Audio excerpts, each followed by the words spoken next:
You're tuning into Black and White Sports on YouTube. The no-holds-barred truth on sports. The main event starts. All right, Black and White Sports supporters, let's talk about the WNBA and the CBA.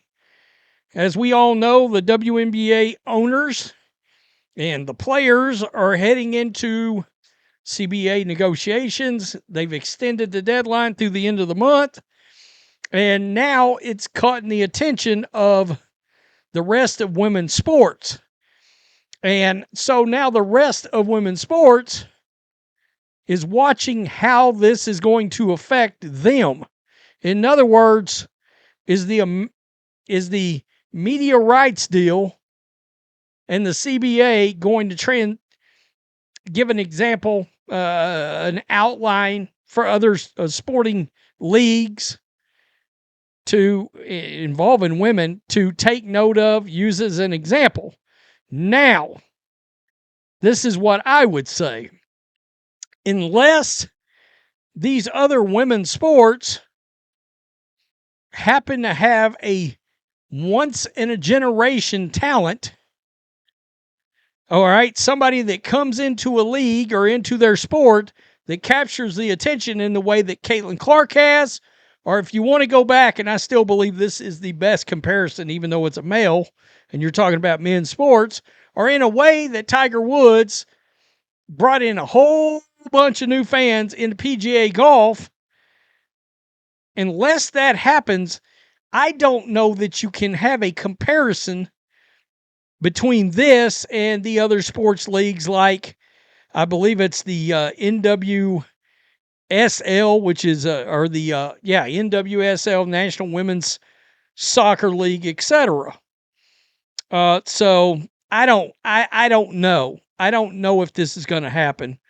But nonetheless, women's sports is taking note of it. This is Forbes. The WNBA's surging cultural and financial clout in the last few years, this relative dominance makes sense, talking about the most powerful women in sports.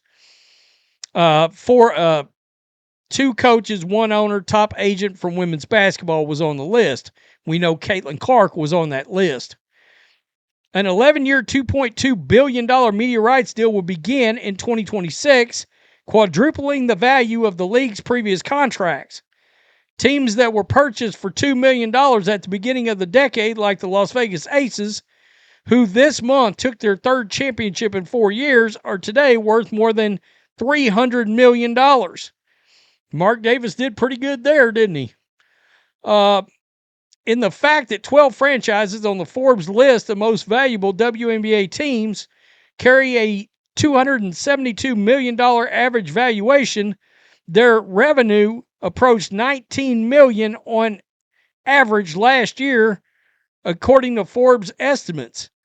Those numbers go a long way explaining why WNBA stars like Caitlin Clark and Sabrina Ionescu proudly wore the, quote, "pay us what you owe us" shirts, and we found out very quickly, as soon as they came out with them shirts on, I've talked about the fact I literally stopped everything I was doing and immediately made a video because I knew it was going to backfire on a public scale, and it backfired rawly. I think that may be the biggest video of the year on this channel so far, is how fans reacted to those shirts in a negative manner. During the 2025 WNBA All-Star Weekend this summer, and why power players across women's sports are watching to see what happens with the WNBA's collective bargaining agreement, which expires October 31. We already know they've got an extension through the end of the month. According to NBA Commissioner Adam Silver, a big pay raise is coming. They're going to get a big increase in this cycle of collective bargaining. They deserve it. However, Silver also noted that revenue share between the players and owners, quote, "isn't the right way to look at it because there's so much more revenue in the NBA. You should look at it in absolute numbers in terms of what they're making." I've said, we've heard that's a sticking point for the players and it's a sticking point for the owners on the other side. That could lead us into a lockout. That could be a problem because, I mean, there's revenue sharing now, provided the league turns a profit. It's funny because I swear the profit information was out this time last year because I made a video on it. They lost $40 million. And I believe that came out in November. The WNBA's current CBA signed in 2020 was historic in its time. It raised the average playing salary to $130,000, added maternity and child care benefits, laying the groundwork for the league's current stage of growth. But it predates the rise of talents like Caitlin Clark, number 4 on the Forbes Power list. And both sides are now negotiating in dramatically different environments. As revenues hit records, the WNBA players received just 9.3% of the league's income in 2022, according to Bloomberg, compared to shares of roughly 50% for NBA players and 48% for the NFL. Well, it's my understanding the NFL, in their next round of negotiations, is going to seek to lower that percentage. Now, the owners are like, we're carrying too much expense. This isn't going to work going forward. And it's not a fair comparison. You're talking about two leagues that, because of their media rights deals, are printing money. I mean, the NBA media rights deal, what was it? $77 billion versus $2.2 billion. There's no compare. You can't compare the leagues and the amount of money that these leagues are generating. You just cannot do it. It is not a fair comparison. So let's skip down here. All right. This was something that Nafisia Collier said back at a CNBC event in May. Quote, "We have more leverage now than we ever had as women's athletes and are using that to our advantage. We're preparing ourselves in that we know our worth and we know when to put our foot down. Collier and her peers know their worth because of the way they've seen the money flow in recent years. WNBA executives see it too. Quote, the power that the league holds is one of the most powerful sports leagues in the world, let alone women's sports. Jess Smith, the president of the Golden State Valkyries, tells Forbes, the Valkyries are the W's newest franchise and already poised to become its most valuable club. Wow. With their ticketing and sponsorship revenue for their first year hitting $55 million, not including income from national media and sponsorship deals or merchandise.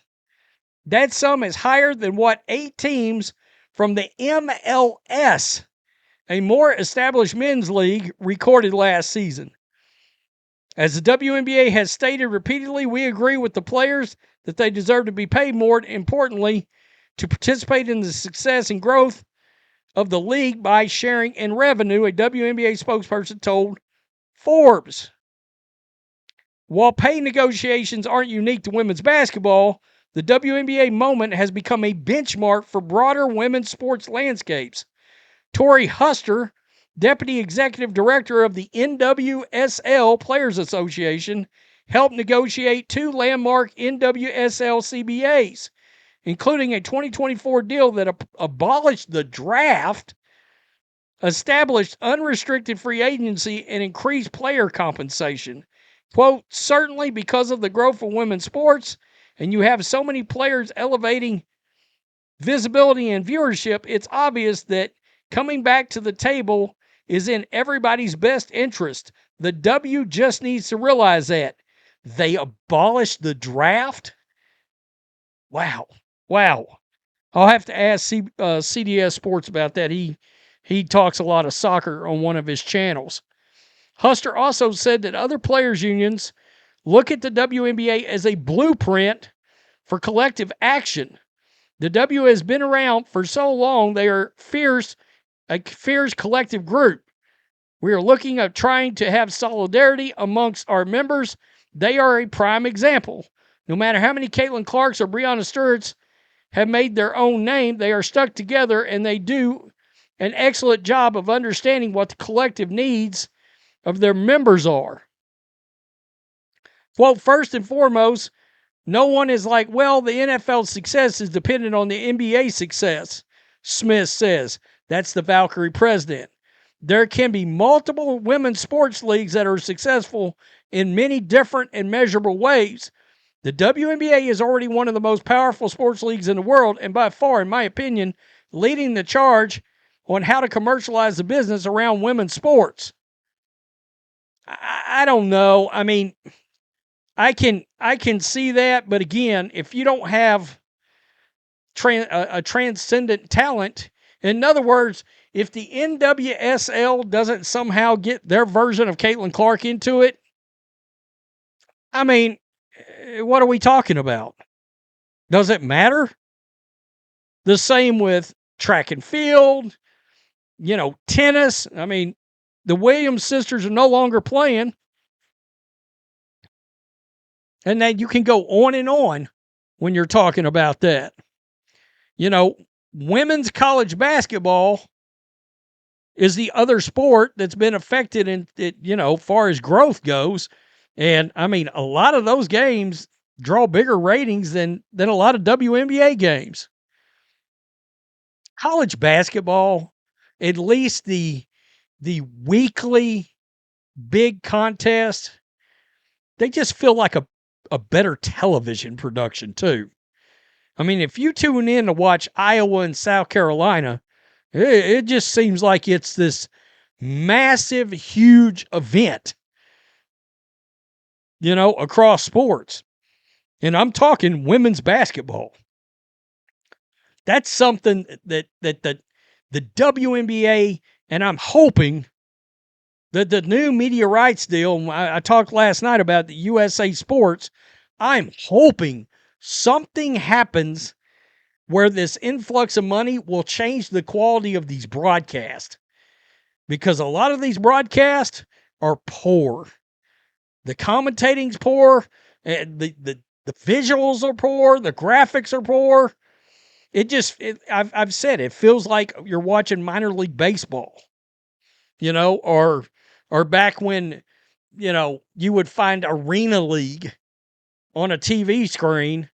That's kind of how these contests feel if you're not watching ESPN or CBS. Anybody else, forget about it. I mean, Ion, Ion's okay, but their broadcast ain't great. NBA TV's terrible. When they start pulling these local feeds in, they're garbage.